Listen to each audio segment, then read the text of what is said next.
I really enjoyed it, although I felt a lot like I didn't have time to contribute. I would like to call to order the Monday, September 20th meeting of the Monona City Council Committee of the Whole, reviewing the 2022 to 2026 Capital Improvements Program and 2022 capital borrowing. Would the clerk please call the roll? Alder Wood. Here. Alder Thor. Here. Alder Thomas. Here. Alder Goforth. Here. Alder Groupie. Here. Mayor O'Connor. Here. Alder Moore is excused. All right, we will get right to the first part of the budget discussion, which will be an overview given by Finance Director, Mr. Hvac.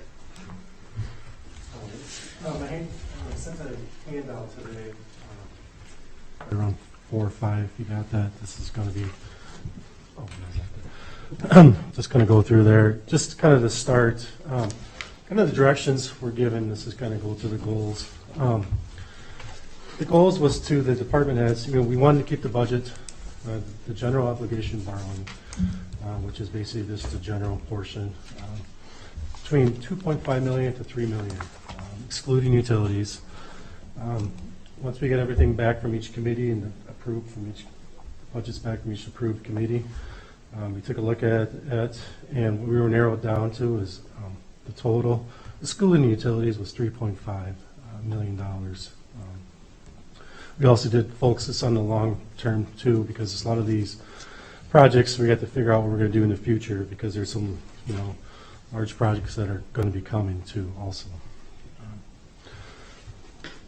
So if we can go to the page 3, kind of the breakup of the debt limit. So the state statute, a city is allowed to borrow 5% of the equalized value. Equalized value for 2021 is $1,538,704. $1,538,704. $1,538,704,800. And 5% of that is kind of this, the third number down, and that column is $76,935,240 is what we're allowed to borrow. So our outstanding debt in the second column, outstanding debt is projected as of 12/31/2021 at the end of the year is $48,255,000. We're going to be paying off $7,845,000 in 2022. This includes some bans that we're paying.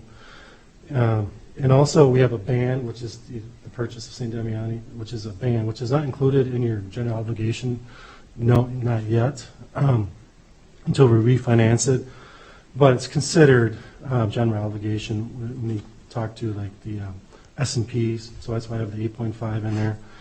So after all the net, our total outstanding debt projected for 1/1/2022 is $48,910,000. So we're under that debt limit by $28,025,240. So we have 36,000% unused legal debt capacity. This is down from the past for that. So go to the next page. We kind of talked about that. I mentioned the projected debt as of 12/31/2021, that $48,255,000.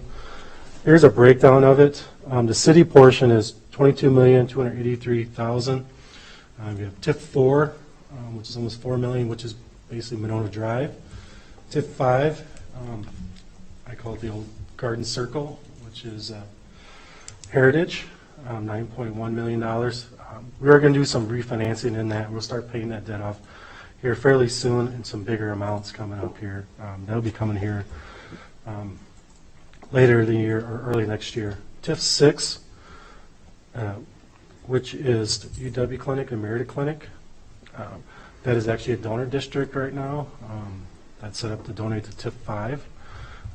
So that's kind of part of the reason why we're refinancing in TIF 5 to start paying that debt off faster. TIF 7, that is the old Monona Drive. It's Fairway Glen. Fairway Glen, yep.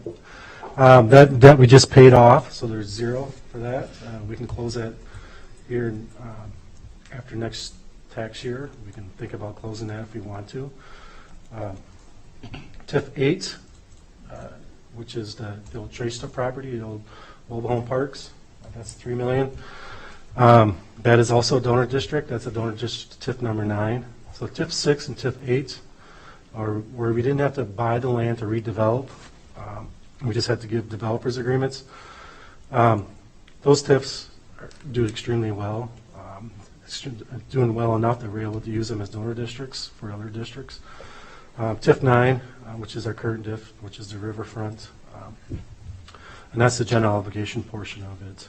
We have stormwater at almost 3.7. Sewer, there's no general obligation of that, and a little over 950,000 basically for water. So that's makes up our total outstanding GO debt.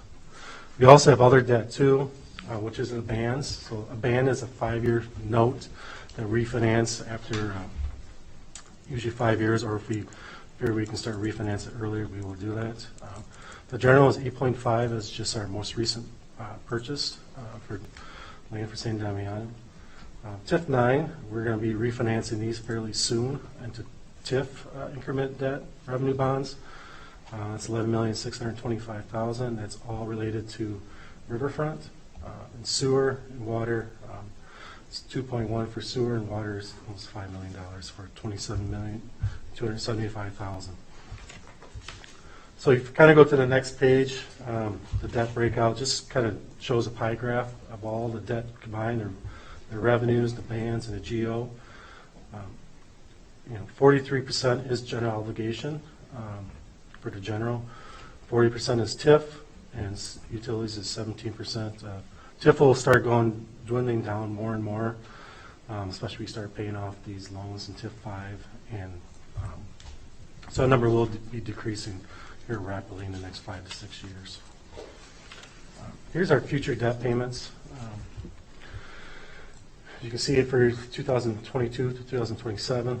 We'll be paying off $38 million, or almost $39 million in the next 6 years. That's broken down in the very next page by each different category. So in general, for 2022, as you can see, we're paying off 3.2. We'll be paying off 3.2 in 2022, and so on for TIF. You can see across how it's all broken down by each different categories. So we'll be paying. So we'll pay in eventually we've been not borrowing as much, so it takes a while to kind of hit. So like 2026, 27, I don't have 28. They are low dollar amounts, but so it depends how much we borrow here in the future. Hopefully consistently stay around the 3.4, 3.2 for that. The next page is kind of probably the confusing page, the foul. So first year borrowing for general 2022. So the general fund portion, or the general portion, is $3,355,557. There will be some TIF borrowing in 2022 related to the riverfront. Storm would be $144,000.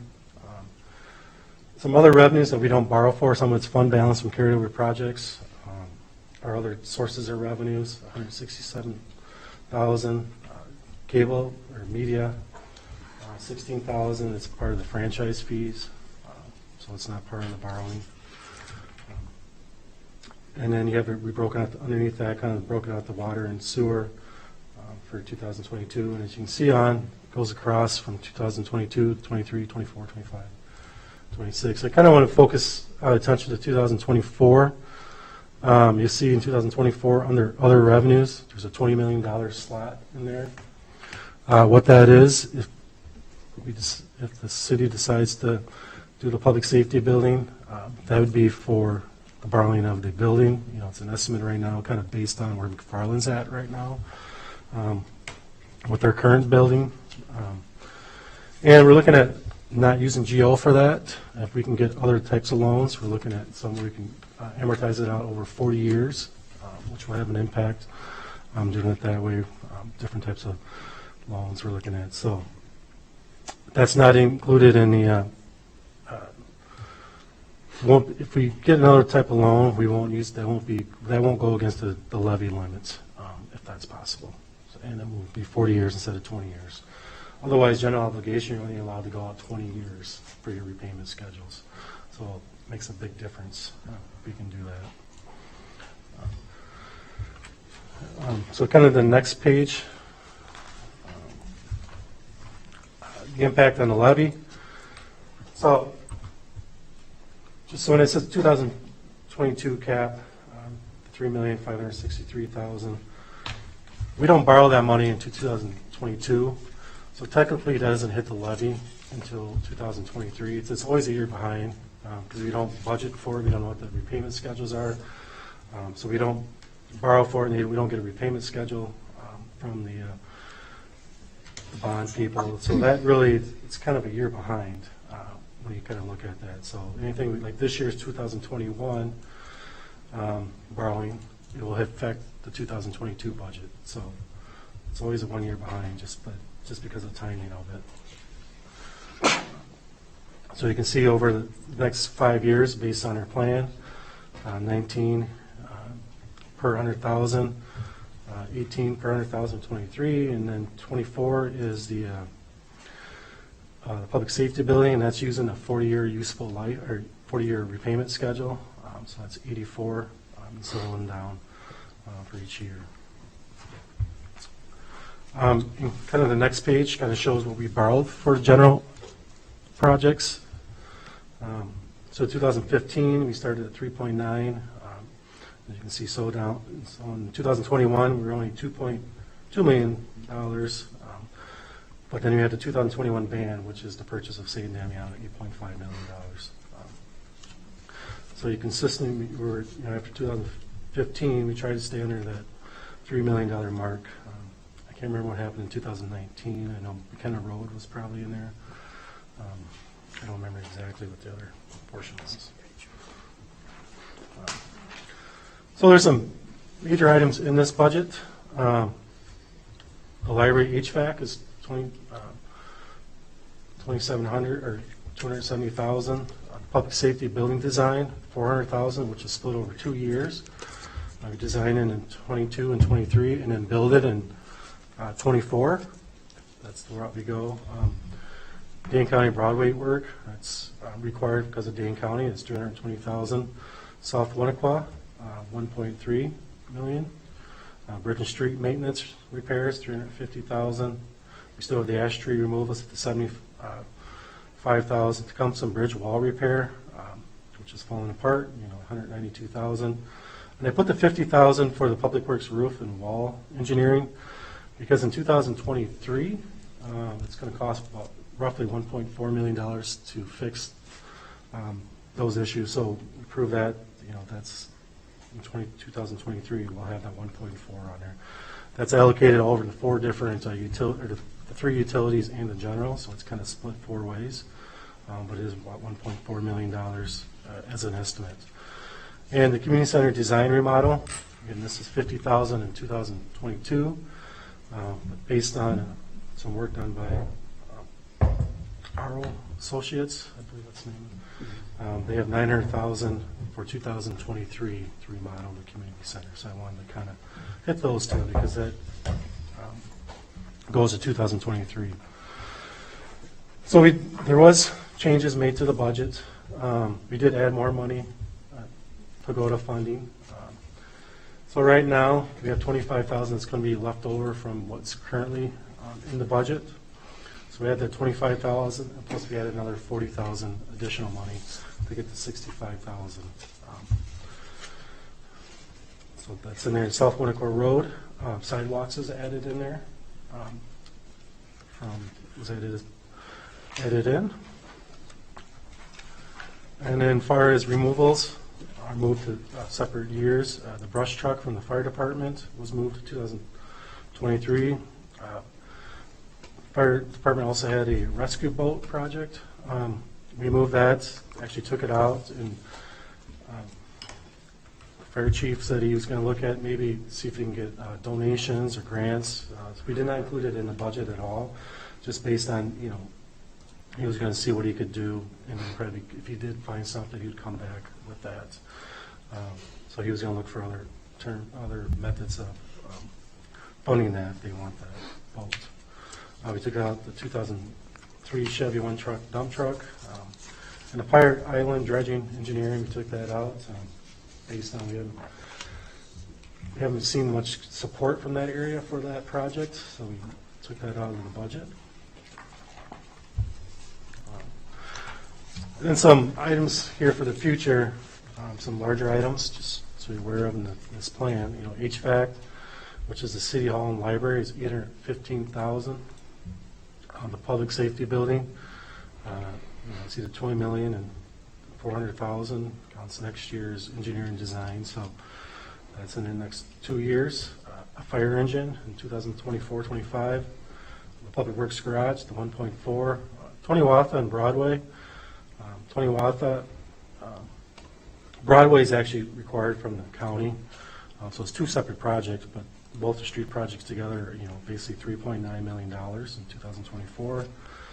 So lift stations, sewer lift stations, about $2 million. Road projects in 2025, $3 million. The Tecumseh Bridge replacement, 1.3. We'll get grant money for that project. Again, the community center remodel is $900,000, and then eventually 2025, we'll have another Reach 64 project, like we had to do at Stonebridge.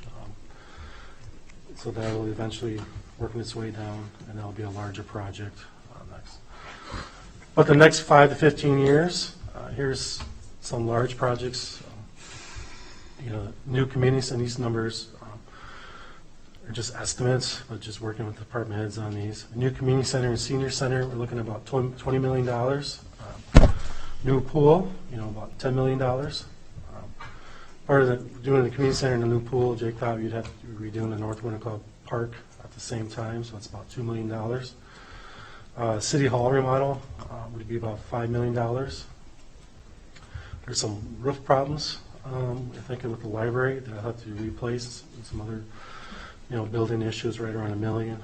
So total, the next coming up, some large projects of $38 million. As far as these numbers don't include the cleanup. So as you're aware, the pool, I don't know if you're aware of the pool and the community center, that whole area is kind of a dump landfill. So I don't know if you go into it, if you go into that, more into the park, if you're required to clean that up. And that could be a very expensive, project if we have to take all that landfill out or cap it and become a super fund. Not sure what we'll have to do on that. I think that's going to be a big issue when we get to that point if we go into the park with that. As you remember, a couple of years ago, there was leakage into the lagoon that we had to clean up, required by the DNR.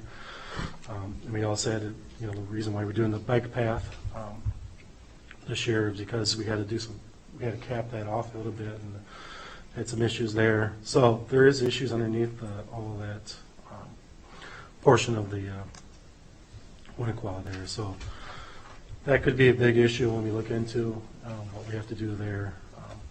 I wasn't here when they built it. I don't know if there was an issue when they built the pool in the community center. I assume that was an issue at the time.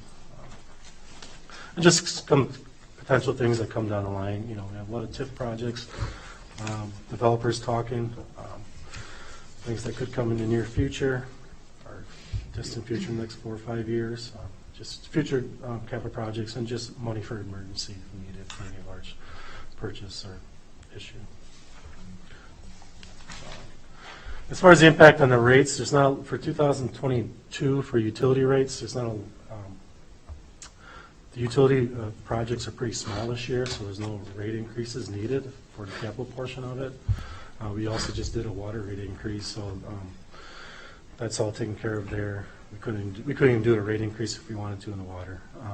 But for sewer and stormwater, there'd be no increases from the capital portion. They are small amounts for that. If you have questions or concerns. Alder Thomas? I have two questions. When we deal with the public safety building, what will be the borrowing period for that borrowing?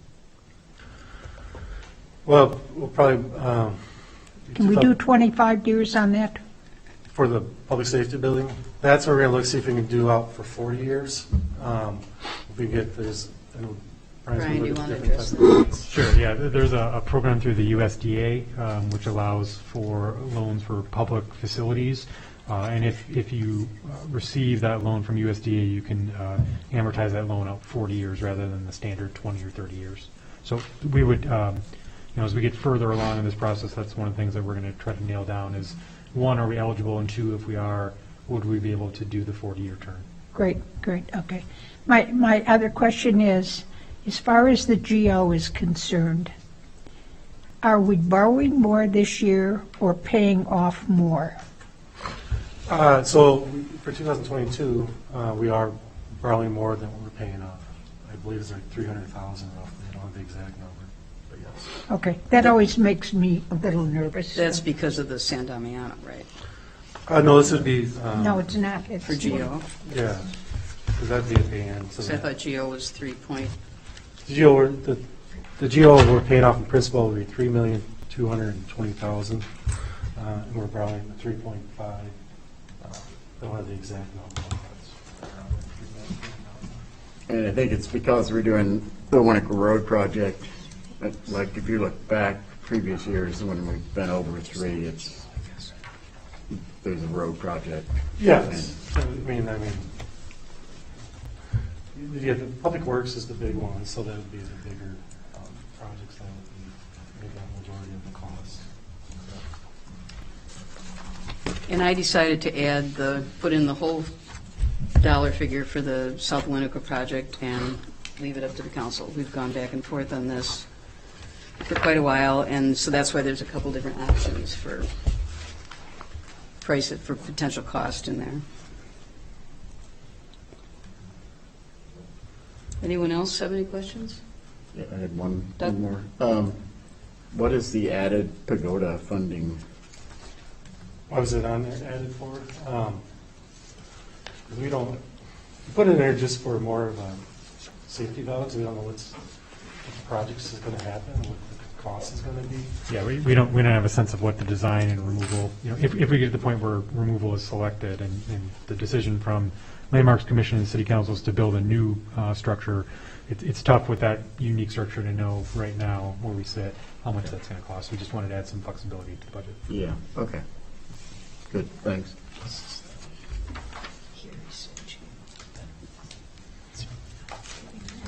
Okay, any other questions? Jen had a question. Yeah. Jennifer? Did we not remove the pagoda? I thought we were going to remove it because of the. Landmarks decided they wanted to get another opinion, is that correct? That is correct. Yeah, they wanted another structural opinion on whether or not the structure is able to remain in place or should be removed. Thank you. Anyone else? Okay, then Diane is first, Senior Center, and that's on page 127. Yep, 127. All right. So this is a pretty simple one. We were given a max of 5,000 for capital this year, so we chose the one thing in our upcoming budget that's under 5,000. And we are replacing the touch screen that we use at the senior center for attendance purposes. So we do electronic attendance rather than paper pencil, and everybody has a key tag, so they swipe in and use a touch screen.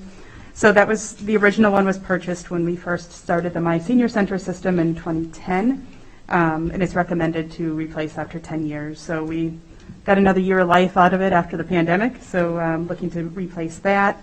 And we use a mobile scanner for off-site programming, and also just replacing key tags that our seniors use, about 600 of those. So the quote is $2,560, and we're looking at about a $3,000 expense for the entire project. Anyone have any questions? Alderwood? Yeah, Dan, as you know, there's money in the building or community center budget for $50,000 for doing design work for potential repairs, renovation, basically. Right. The next year, I don't know if that's all going to stay in there. I guess, could you talk a little bit about what the senior center needs Yeah. would be Yep. So if you haven't been to the senior center, we basically have two rooms. One is a bit more multi-purpose, and it's not carpeted, and a small conference room, which is carpeted. We're looking to better utilize our space as I've been here 20 years, and when I first started, we didn't have enough space for the seniors at the center. Looking to use those spaces a little bit more efficiently. Right now we do wellness type programs, which is like toenail trimming and things like that in a carpeted room. Very not ideal, but we can't use our largest space because of programming. So right now our seniors kind of walk down the hallway, down to a maintenance closet, fill a bucket with water, and they kind of carry it to our conference room for things like that. Looking with this renovation, looking to just make things more meaningful space. So we need a wellness room that's easy to clean, making it easier for our volunteers to get to a source of water that's safe and efficient. We learned over the pandemic shared office space is not only an inconvenience, but very challenging because you couldn't share space. It's always been an inconvenience. We have one office with 2 staff and an intern that has 2 doors to it, and our volunteers use it constantly. So part of the renovation is how to utilize that space better so that we can move like copy machine and maybe a cash register to a more general location, moving the volunteer out of the general programming space, which is where they are now. So they're answering the phones as people are listening to a speaker, or we don't have, it was never designed as a senior center. So we've never really redone the space to make it adequate for what we need it for. So part of these renovations that are proposed are to do things like that. So they're taking the storage room that outside groups used to use and making that, pretty easy fix, making that our wellness room. Now that we're not doing outside programs, renting the spaces, which used to use that entire area, that's a pretty easy fix if we can get water to that room. So, yeah, they had some great ideas. I guess that's why you hire pros to take a look at stuff like that. And there's 2 proposals. The one that moves all of our offices, I don't think is ideal for us, and it's also probably much more expensive. But taking what we have and just kind of maneuvering it a little bit is, I think, better. We also have very strange lines in the senior center.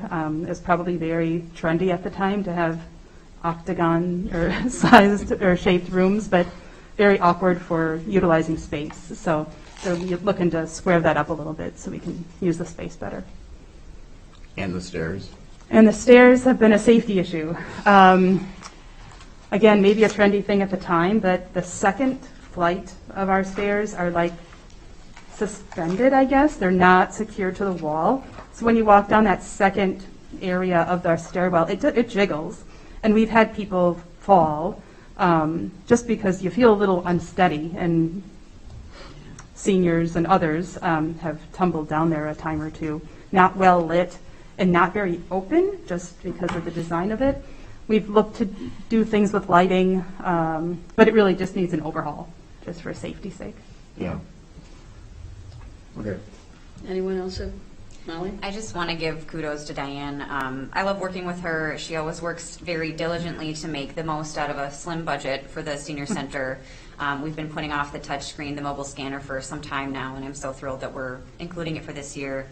And I mentioned this at our last council meeting, but things are moving forward with our collaboration with the Monona Grove School District for the vestibule construction, which was a 2024 capital budget item. So we're excited to save some money on that and, kind of make a partnership with the district in getting that completed. So thanks for everything. We're meeting at 6:30 tomorrow morning to discuss it. So. Is that something you're going to need money for in 2022? We- Just wondering because it's not in the budget right now. It's not in the budget, and I don't know what that looks like as far as how much of our quote, which was $15,000, was materials and the other was labor. And until we meet with the school and have some idea, I just don't know if they even can do it, what that looks like, if they can do both. So I couldn't even give you a dollar amount right now unless, until we meet. So. Okay. But yeah, I'm sure we're going to need something. If we knew that before the end of October. Yeah. Yep, so hopefully I'll know more soon. Okay. Kathy? My guess is the seniors could help out with Yeah, some of that, because- whether it was matching or whether it's, whatever that we could come forward and, Yeah, so we have a I friend. mean, we've been Yeah. saving 501c3. money for buying furnishings for when it's remodeled, but if there's an immediate need, then I think we need to look at funding or matching and helping out, so. Yeah. So we'll talk about that, so we can work together and help out with that. Yeah. And Okay, as just soon as keep I us know posted. more, yeah, I can share. Okay. Good. Anyone else? Okay, well, thank you, Diane. Thank you. Next up, Information and Technology, Leah, this is on page 27. Hi, everybody.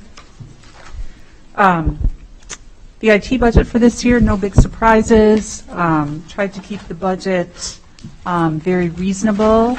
We have close to 100 computers throughout the city. This budget, we have a computer replacement schedule. This budget will be replacing about 15 computers for 2022, one server. And then the only thing that we're doing different with this budget is we are adding camera equipment into this budget. It has always been previously in the dispatch budget. Used to make sense when the only cameras that we had were utilized by dispatch, but now we have many, many more cameras in all of our buildings, park shelters, parks, boat launches. And so it just makes sense to really move all of those under the IT umbrella now. And so we're budgeting $10,000 for updates to those cameras, and then a contingency budget of $3,000. I usually don't have a contingency budget in the IT budget. In the IT capital budget, we do have a $10,000 equipment repair budget in the operating budget for IT needs. But cameras are a little tricky. They are, first of all, expensive when they break, and second of all, because they're exposed to the elements and vandalism and things like that, we do tend to have, problems arise with cameras more often than other equipment. So this budget total request for 2022 is $30,300. And Leah, that includes money for the cameras that were originally in the police department budget this year. That's correct. Yep. That So we we moved moved them to. out. The dispatch budget. Yep. Okay, right. Yep. Do you want to just talk a little bit about what you did with the COVID money in the past year? Yeah, the COVID money we used primarily for laptops. So we purchased a lot of laptops for either people who didn't have laptops, so that everybody really could work remotely and have access to laptops with cameras for Zoom meetings, which have become really popular. So we did a lot of replacement of laptops. We also replaced or added another storage server, which is kind of related to just having more laptops and more computers. And then the other thing that we did was we purchased some equipment for the City Hall conference room, a new large screen TV, and then a camera in that room, which is actually allowing us to do hybrid meetings pretty easily and pretty effectively in that room. So it's a great camera that sort of auto-focuses to the people that are in the room. It has a built-in mic, and then we have an additional mic in the ceiling. So for anyone who's had a hybrid meeting in there since we installed it just this fall, I think it works really well. So it'll be a good option for us moving forward, because I don't think Zoom meetings are going away even after COVID goes away. And the server was expensive, so we saved a lot of money. Yeah, we saved a lot of money purchasing the server with COVID funds, so. Which is great. Anyone have any questions about IT? Doesn't look like it. Great, thank you. Next up, the library, Ryan. This is on page 92.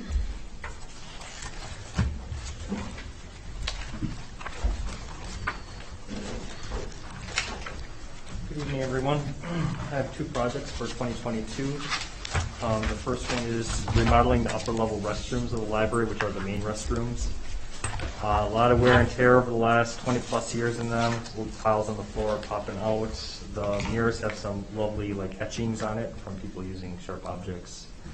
The paper towel dispensers are rough shape. I'm also will be adding a changing table to one of them. One of them, the children's room one, has one. I'm adding one to the one that's located more in the teen area, so then both of them will have one.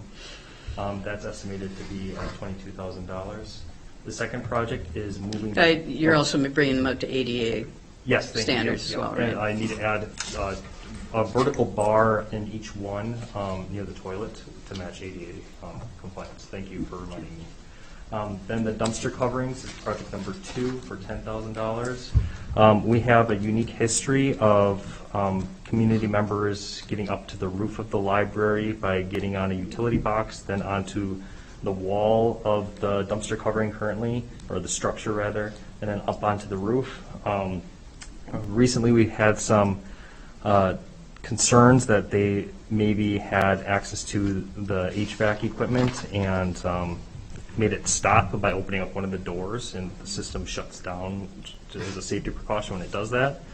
And then just as a general safety feature, the people that tend to be up there tend to be on the younger side. We've had people video themselves while they're up there. We had one person that we thought potentially graffitied the area. It turns out that they did not, thankfully so, but just highlights the concern of the youth of Monona kind of deciding to get a better view from the roof when they probably shouldn't. So yeah, and the best way to do this in consulting with Public Works is that structure right now is to take it down and then move it towards the street about 11 feet, rebuild it. The driveway or whatever you want to call it is not necessary for the garbage and recycling. They never really pull in there anyways. They can just do the street. And that way the utility box will still be there, and from there they can't really parkour themselves up onto the roof. So this eliminates that problem.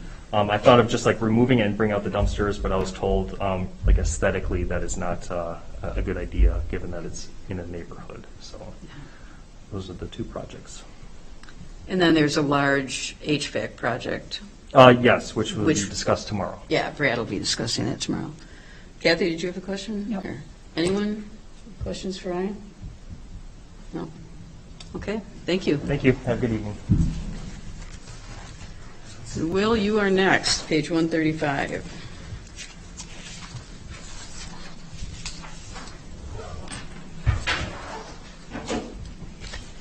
Okay, hello. So if we are looking at the right page, I will start with, let me take you off mute here, my apologies. There we go, now I should hear you all. What I do is pretty basic, similar to what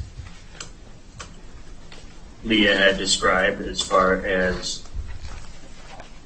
equipment purchases. My capital budget is most always just equipment and purchasing of equipment that gets older and out of date. So the number 1 item I have on the 5-year capital list is the video production computer, and that's just simply the main computer we use at the high school. One of 3 main computers we use at the high school for video editing, for audio editing, for graphic design,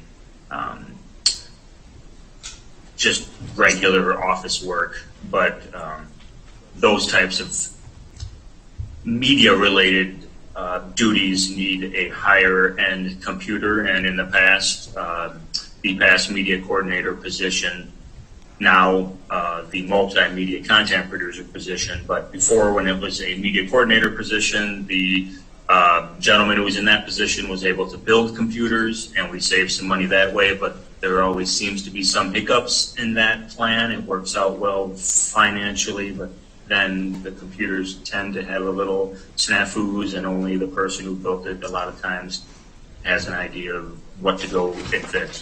So I'm moving more towards the Mac platform, and those are more stable.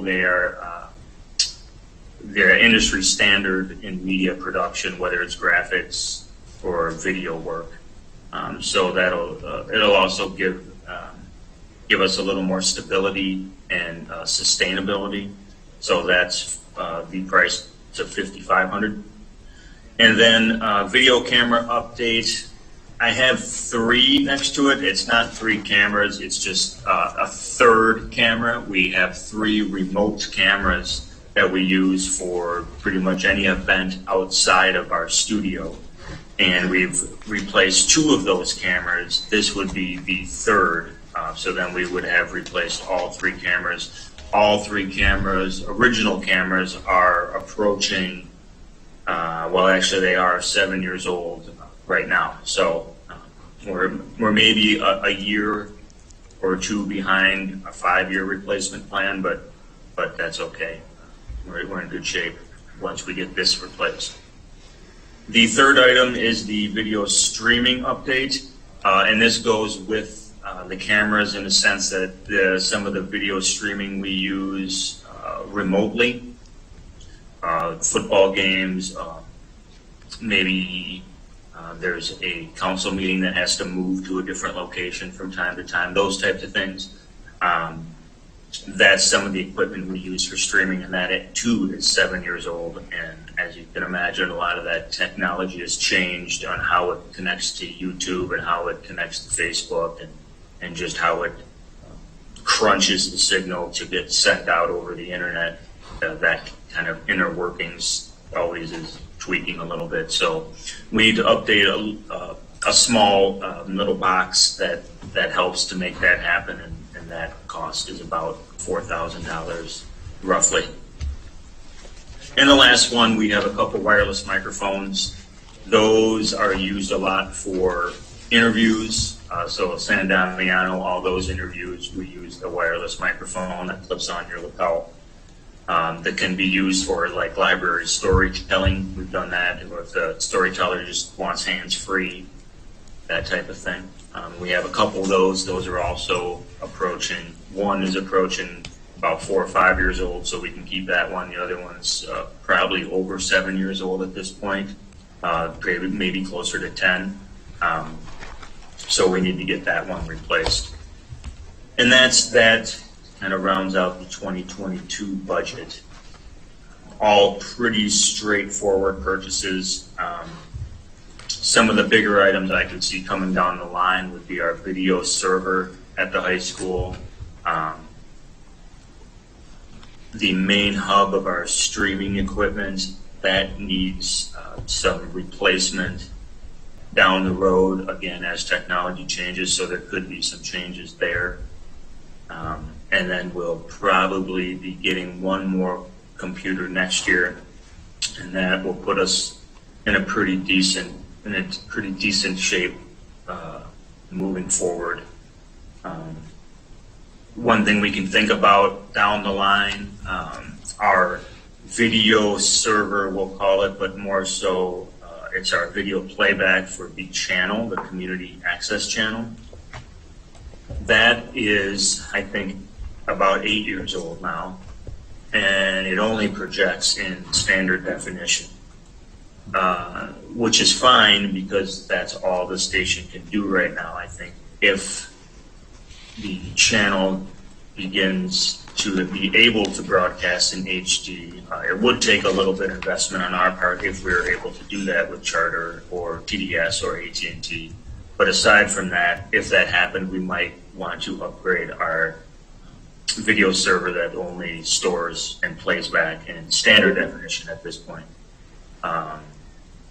However, perhaps that's a discussion we have at that time, and is it important for us to broadcast in HD if and when that happens, and do we spend money somewhere else? The reason I bring that up is because it will probably be a $25,000 to $30,000 expense. And so that'll be something that will either take a big chunk out of our fund balance, which I believe is right around $55,000. But that I could see in a year or two needing to make some decisions in some way, because it does serve as our video storage unit. So if it does start to fail, we will need to figure out video storage system outside of just utilizing YouTube. Will, do you have any idea how many people use actually watch the cable channels on TV? I mean, I know a lot of people stream all of your videos, but do we have any idea how much they're used? We don't. Charter isn't real big on giving out that information. My bet is they probably don't even utilize that information much or even spend much money on that statistic. But I don't know. They don't give that out. I mean, we could try to track it down. I do serve on the Wisconsin Community Media Board, which is just an advocacy group, right, for community media, along with, having members and offering, resources for members. Anyhow, being on the board, I do hear a lot about other facilities and what they're doing, and from my knowledge over the last couple of years of being on the board, nobody really knows how many people are watching, even when they try to get the information from their local franchise. And there are channels available through TDS and AT&T as well, is that correct? In addition to Not Charter? TDS. Not TDS. AT&T we do, but TDS we'd have to sign up and then purchase some equipment. So that'd be another decision we need to make down the line, is do we want to make the investment in TDS and have a channel on TDS? My knowledge of TDS with Sun Prairie and the other community I've talked to, you do have the option of broadcasting in HD on TDS. However, they make you pay for the equipment in order to do that. I don't think it's extremely expensive, but I think, $10,000, maybe a little less. I'd have to do a little more research, but again, it would be a decision of, is that something we want to spend money on? Does that make sense? And if we do, what would be our plan in order to capitalize on that ability? Right now, I think our last income we received from TDS was $1,700 for one quarter, in comparison to, I believe, $21,000 from Charter. So it's a pretty small amount of revenue at this point. Okay. It's great. I mean, it's wonderful that we're getting some money from them. Perhaps maybe we think about it if we start getting up to $7,000, $8,000, $10,000 or something. It really starts taking a chunk out of Charter. Okay. Thank you. Alder Thomas, do you have a question? This is really a question for Mark, but we pay for this out of our cable revenues, but if we had an expense, as Will was talking about, that cost $25,000, could we do a borrowing as part of the GO and pay for it over 10 years? We have before, so we redid the whole radio station. A lot of that equipment was paid for GO debt. So, Will, there's the answer. If we need to do it, we could do a long-term borrowing and pay for it over 10 years.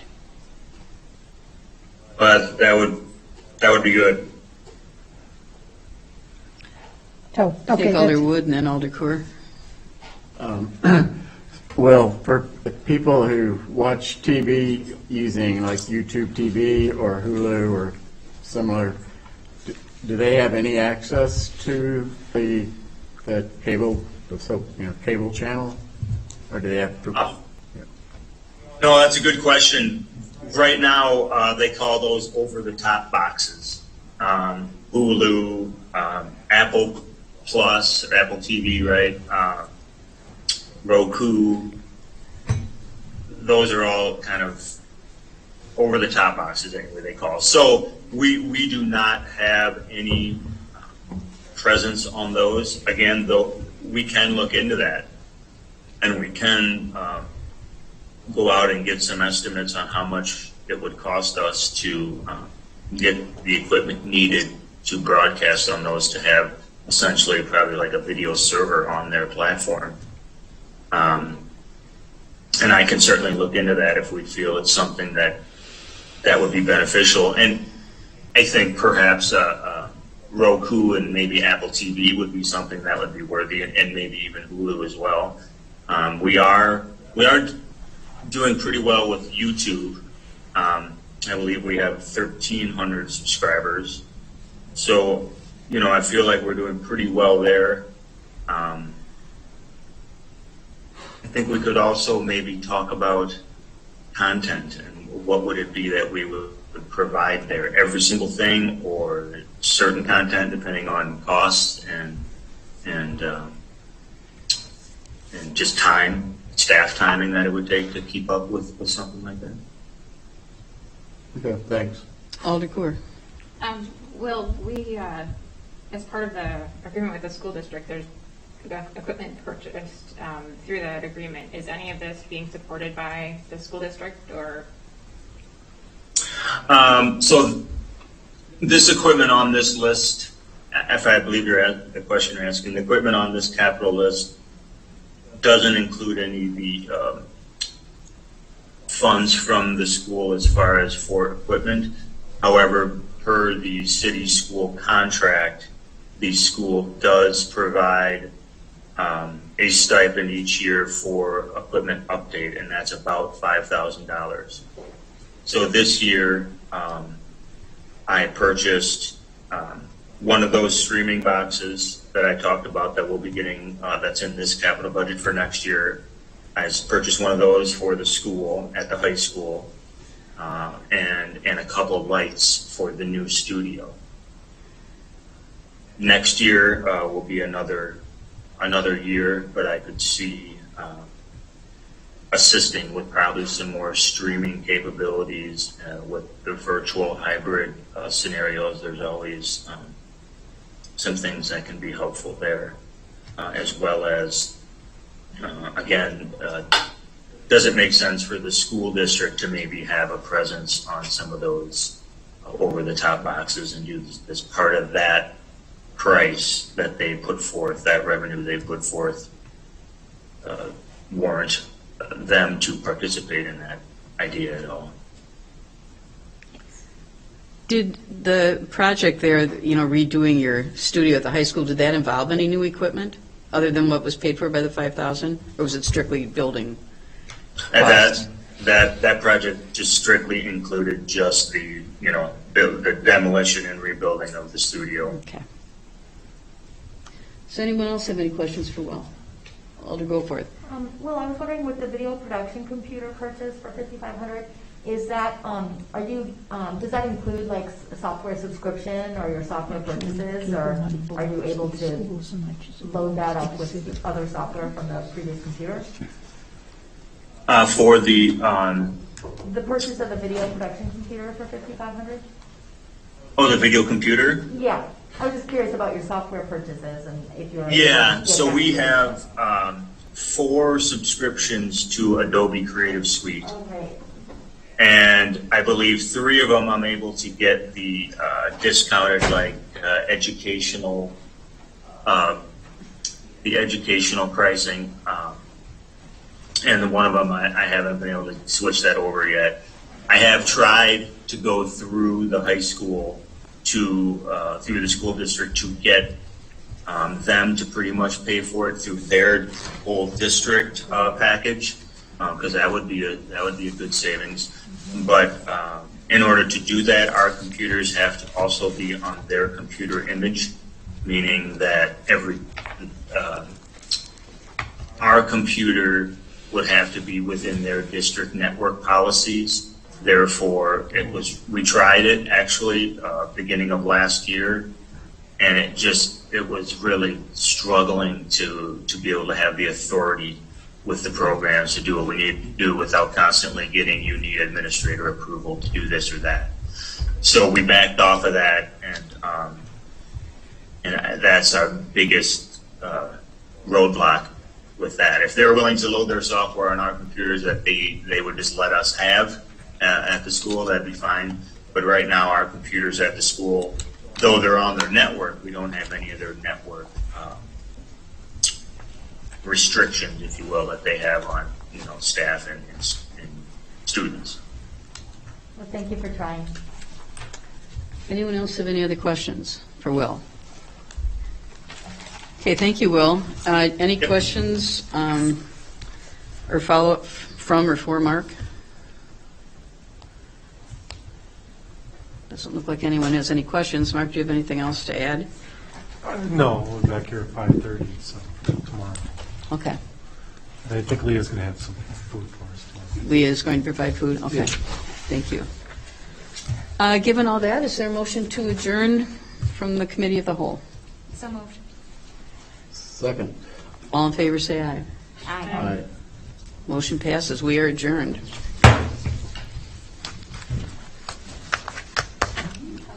Why don't we take... Will, can you pause the video?